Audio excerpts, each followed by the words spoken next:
Hey guys, this is Luminous H3, and to be completely transparent with you, this is my very first Should You Buy video, so this is going to be interesting. It's a journey. We're going to learn along the way. I'm coming at you hot, honest, open, and transparent right out of the gate. So why don't we get right into it? Gothic 1 Remake. Should you buy? Why don't we go over a little bit of the details before we make that decision.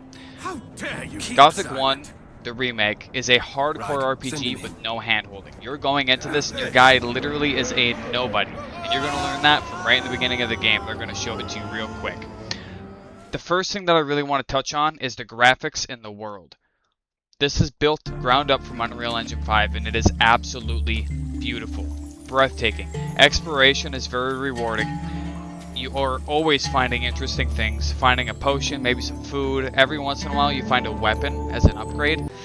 With no hand-holding, you're not going to find armor, you're not going to find a ton of loot all the time.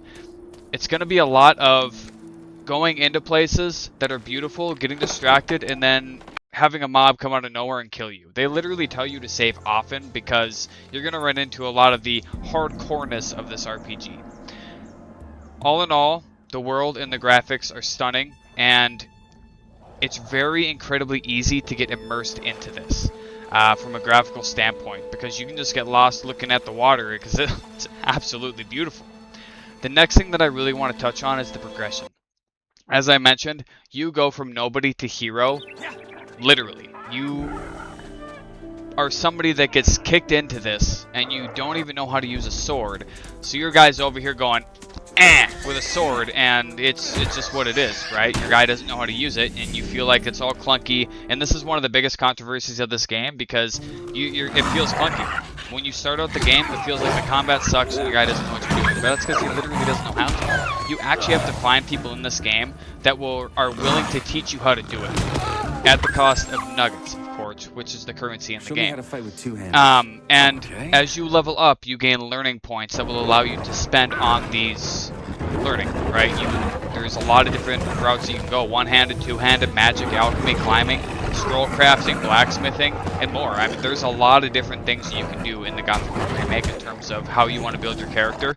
It's very rewarding when you learn something. Like lockpicking, for example. Before you know how to lockpick and you try to lockpick, it is incredibly difficult.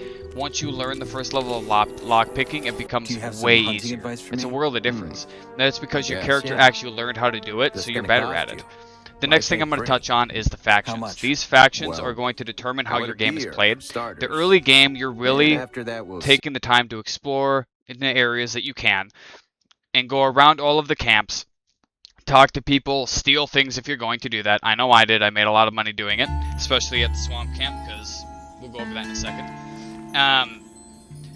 There's different quest lines, armor sets. It really defines the way that you do it when you choose to join a faction. And in the early game, you're really just spending a lot of time doing quests and leveling up and deciding which one you want to go with. The old camp trades goods for ore with the king. It's more of a hierarchy kind of camp. The new camp has its own rules. It's all bandits and mercenaries. You're one for yourself. And the swamp camp worships like otherworldly being, and they smoke a lot of swamp weed, which is where I made a lot of money because I stole all their joints and sold them. But what's really cool about the factions is there are some similarities in the main story when you join one, but they go in a different way, right? You hear different things, different dialogue, little bit different things happen. And then you get to the armor sets, and this is really what differentiates these, because there's no hand-holding. You don't just get armor sets, you don't just find them. You have to earn them in the faction. By joining a faction and becoming the new camp, becoming a bandit and then becoming a mercenary. You upgrade the armor sets, and then you get to go to individuals that deal in the armor and upgrade that armor set. So when you actually get one, it's like an upgrade, and it feels incredibly good. It's a dopamine hit, not like if you're getting loot all the time. Well, now you get an armor set that you just earned, and it feels incredibly good. And that's what I love about the progression in this game, is because it feels good every time you progress.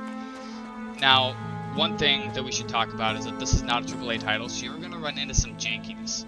And it feels a bit off sometimes, like NPCs. I mean, NPCs have their own lives, eat, sleep, work in the mines, but their pathing is a little weird sometimes. You're going to have some dialogue that just doesn't jive, and there's just going to be times when it doesn't feel right, you know? And that's okay. I mean, that's the trade-off. You're trading the hardcore RPG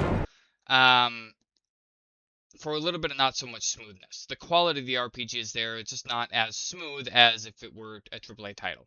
Which, in my opinion, I don't mind because the game is fun. It's all in all, it's fun. I would say the trade-offs are worth it.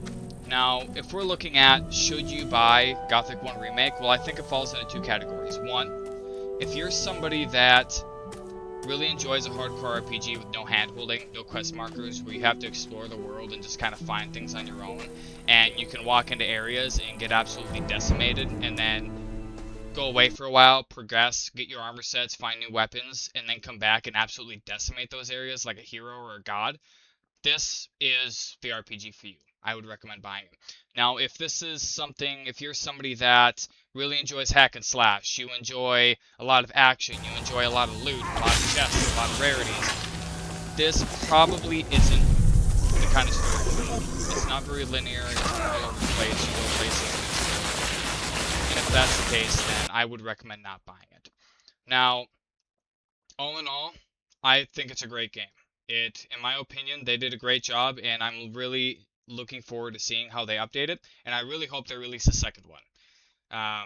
With that being said, guys, if you enjoyed this review and you're interested in sticking around on the journey with me as I continue to learn, grow, and do more reviews for video games and other things in life, click that like, comment what you liked about the video, and then subscribe, because I would love to hear your feedback and the ways that I can improve, and have you join me on this journey. Thanks, guys. We'll see you next time.